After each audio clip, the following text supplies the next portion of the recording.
Good morning, class, and welcome to this week's discussion.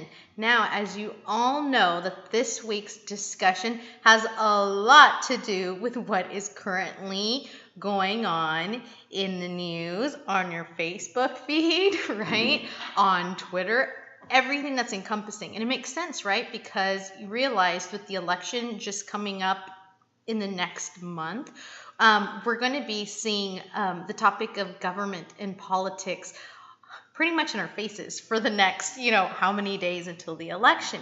I did want to start by saying that this is a topic that is just like religion and sometimes, finances can be very, very difficult to have a conversation.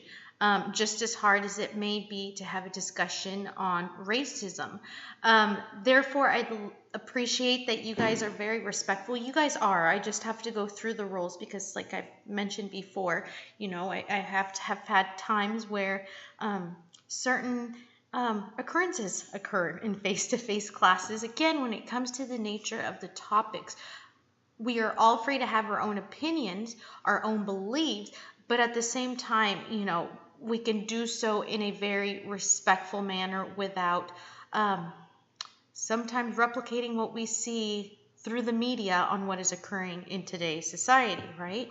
So when we talk about government, okay, we talk about, well, what's the point of government? What is the point of government? Are they there to protect their citizens, right? We have different laws.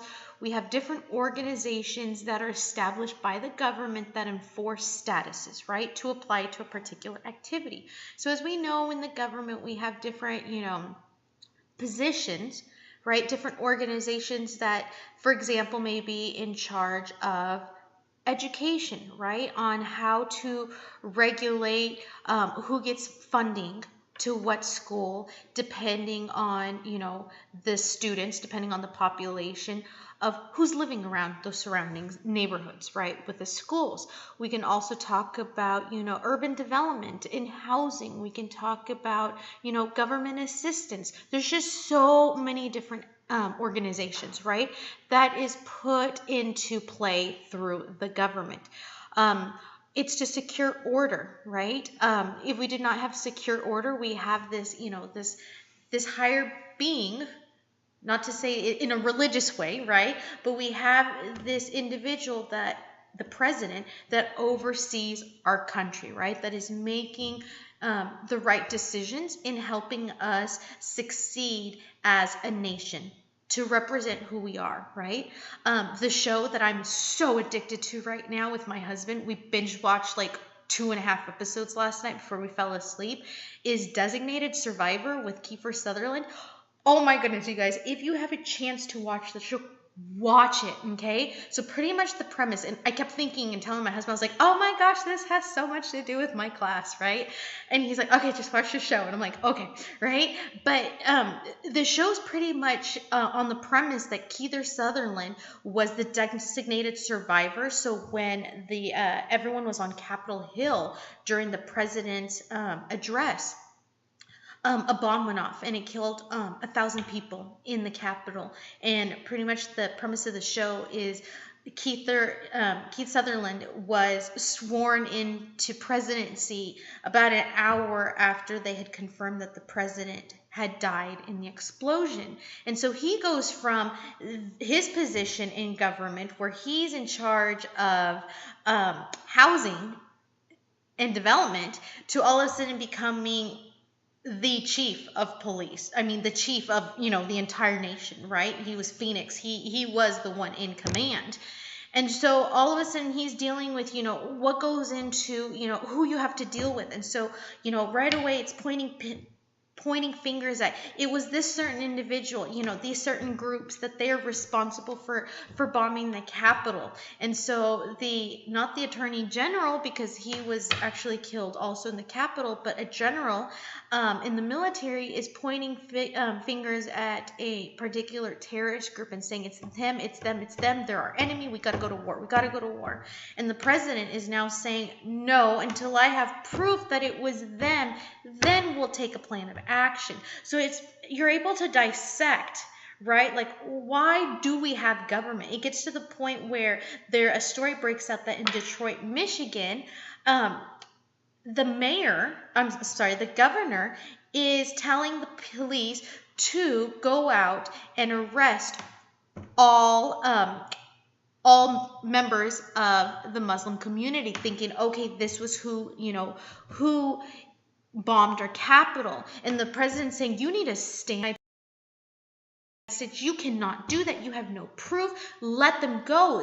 There's no crime against them. There's no reason to arrest them, And the governor looks at him. He's like, you literally just became president 24 hours ago. I have no one, you cannot tell me what to do. And so it's that whole idea of like exactly what this first slide is saying, like, what's the point of government, right?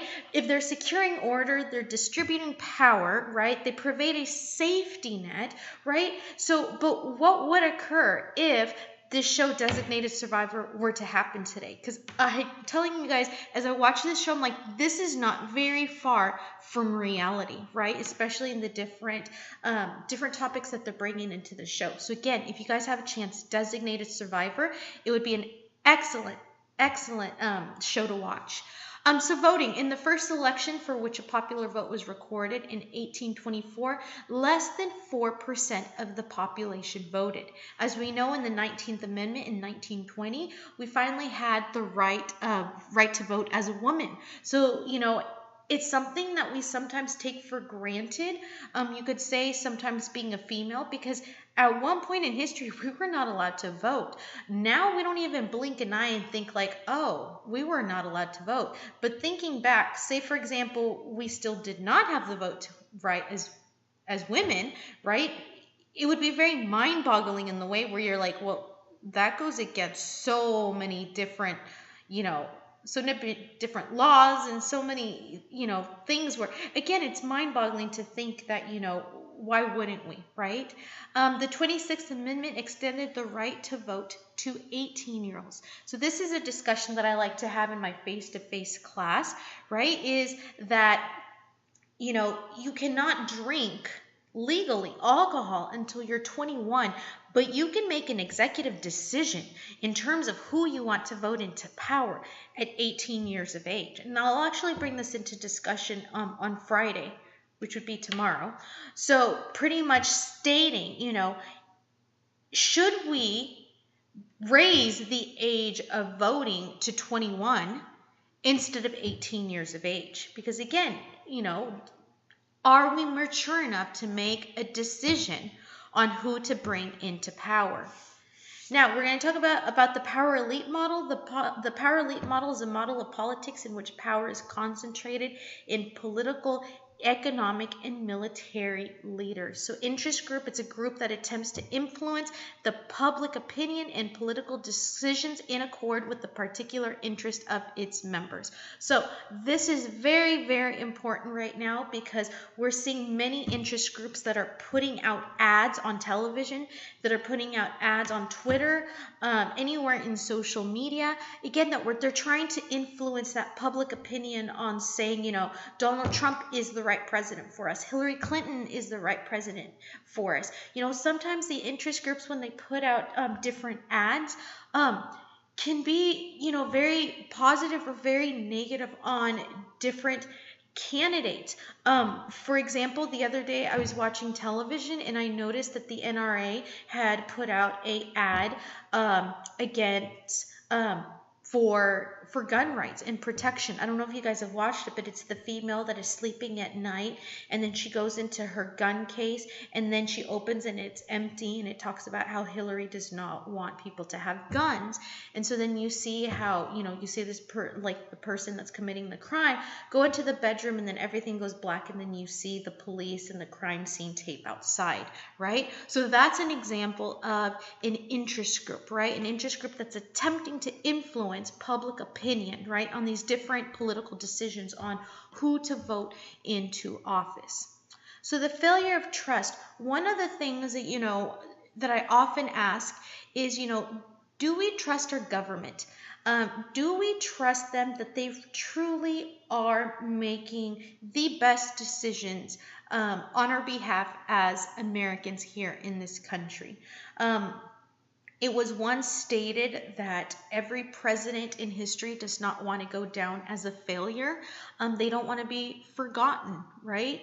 Um, and so sometimes they don't act on the public's interest, but more on their own. And in the past, we've seen many examples where we see where a lot of these political figures are acting more on their own behalf rather than representing. So it gets to the point, where do we believe these individuals that are running for political office? A lot of them, as you'll notice when they're running, are promising so many different things. And then when they get to office, then they're not able to implement and actually successfully, guarantee and actually go through with what they have promised. So public confidence levels, I have put, in selected institution, I put in a chart from 2015. The historical averages, the differences in terms of, our confidence levels with the military, small businesses, the criminal justice system, banks, the church, Congress, right? Current year, our confidence level in Congress right now is 8%, right? In 2015, our historical average of having confidence in our Congress was 24%, right? So again, so many different topics that affect us on a daily basis. A big one, right, would be immigration. Another heavy topic would be, unemployment. As we've noticed, unemployment rates have actually dropped. So we're starting to see that that there are more jobs than we saw in the past, right? But again, all of these different topics that it becomes a social problem, right? Because again, it does not affect just the individual, but it's affecting all of us, right? All of us. And so therefore it becomes a social problem. So unequal opportunities for a high quality of life, right? How can individual rights and social order both be preserved? The size of social structural factors, the rate of increase in the number of government employees has been much higher than the rate of the increase in population. Now, the media, again, the media has a very, very big role in our government, especially during elections. The internet has done wonders, right? Especially for campaigning. The internet was increasingly important for campaigning for Barack Obama's 2008 election because of so many campaigns that were very active on the internet. A lot of times when I ask students, what is the point of voting? Because we have this discussion, a lot of us will say, well, there's no point. I don't vote because my vote's not going to count because it's going to be, the votes towards the electoral college that pretty much determine who's going to be the president. So what's the point, right? I've also had students that say, I've never registered to vote because once I register to vote, then I'm going to be locked in for jury duty, right? And that's actually not true. You can still be called to jury duty even if you are not registered to vote.